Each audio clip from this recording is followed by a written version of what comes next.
Hello everyone, you're watching CNN News 18 and I'm Maria Shakil. After the unprecedented crackdown by central agencies on the Popular Front of India on Thursday, the outfit has called for a 12-hour hartal today to protest against the raids. But during this hartal, the PFI unleashed terror in Kerala. Public property was vandalized, petrol bombs were thrown at an airport staffer and cars were tagged in Kannur. Tires were set on fire to block traffic in Wayanad. The Kerala High Court has condemned the violence and ordered the DGP to take action. Joining me now is Ananya Bhatnagar, tracking all the developments in Delhi. We also have Purnima Murli joining me live from Chennai. I'm going to begin with you, Purnima. Purnima, this 12-hour hartal, what exactly is the need for it? The fact is that the evidence is only mounting against Popular Front of India, and given the nature of their antecedents, their past role in several incidents of violence, they are certainly on a very weak wicket.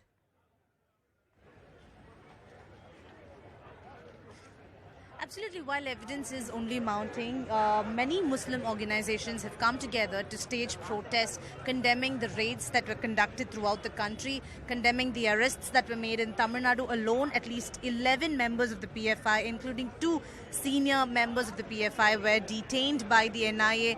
At least 11 locations raided in at least 4 districts yesterday, and many who were detained are from Coimbatore, and protests here are only escalating. However, so far protests by and large have been peaceful, unlike what we've seen in Kerala. In Tamil Nadu, it's been peaceful protests, and they say that they will continue to protest because of the raids and the arrests that were made yesterday.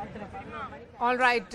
And Ananya, you were telling us last evening that there'll be no remand copy that will be given, no FIR copy that will be given to all those PFI members who have been arrested and are now in custody. That is what the NIA plans to do. What next in this entire investigation? Because the raids are now over, arrests have been made.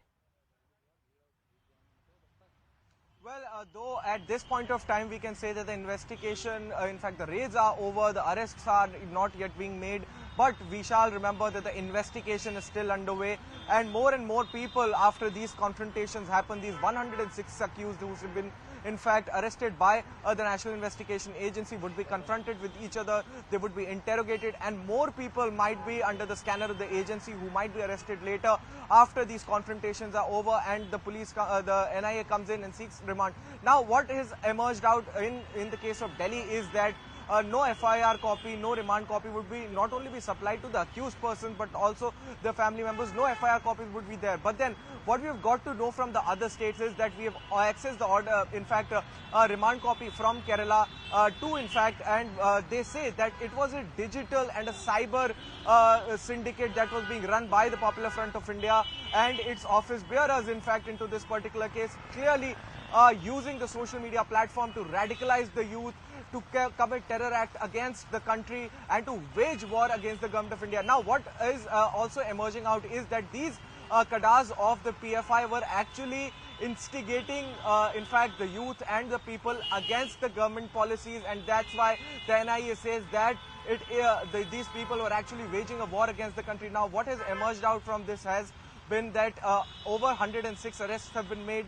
Interrogation is underway. More and more people are being sent on transit remand and being brought to Delhi, being in fact produced before the special NIA judge in the national capital, and formal custody is being sought in order to interrogate them in the national capital with the finest of the officers of the National Investigation Agency. Now, the other aspect of the matter is being investigated by the Enforcement Directorate. The Enforcement Directorate is looking into the money trail, how the money had come in, how and where this money was being sent to, and where was it being used. Was it being used to commit terror acts? Was it being used to, in fact, procure weapons or arms and ammunition? Is what, in fact, the Enforcement Directorate is investigating. So it is not wrong to say that it is not a money laundering but a terror funding case that is being investigated by the Enforcement Directorate also, and in fact the state police is also into actions across various states, whether it's the special cell of the national capital, whether it's the state police of Kerala or Karnataka, or other states where these arrests have been made, a big crackdown on terror outfits like this. And in fact, not only with regards to PFI, but the National Investigation Agency is on a terror hunt down, if we can say clearly, because in another case, now they've sought custody of gangster Neeraj Bhawana to see if the gangsters in the national capital, the dreaded gangsters, are also having certain kind of links with terror agencies. So NIA into full swing with regards to these terror operations, completely going down all the terror outfits, including the PFI, which is under the scanner. Now, when we come to these protests, the Kerala High Court too has come into a very, very important aspect, because it has taken a suo motu action, initiated a PIL with regards to how these people have in fact instigated violence in the state of Kerala after the NIA action, and in fact had vandalized a lot of property. And the orders of the Kerala High Court would also be very, very crucial, because they would be binding on the Kerala State Police. They would have to swing into action and in fact act accordingly. So a very, very crucial day coming in, and in fact a large probe being conducted by the state and the central agencies with regards to terror outfits like PFI. All right.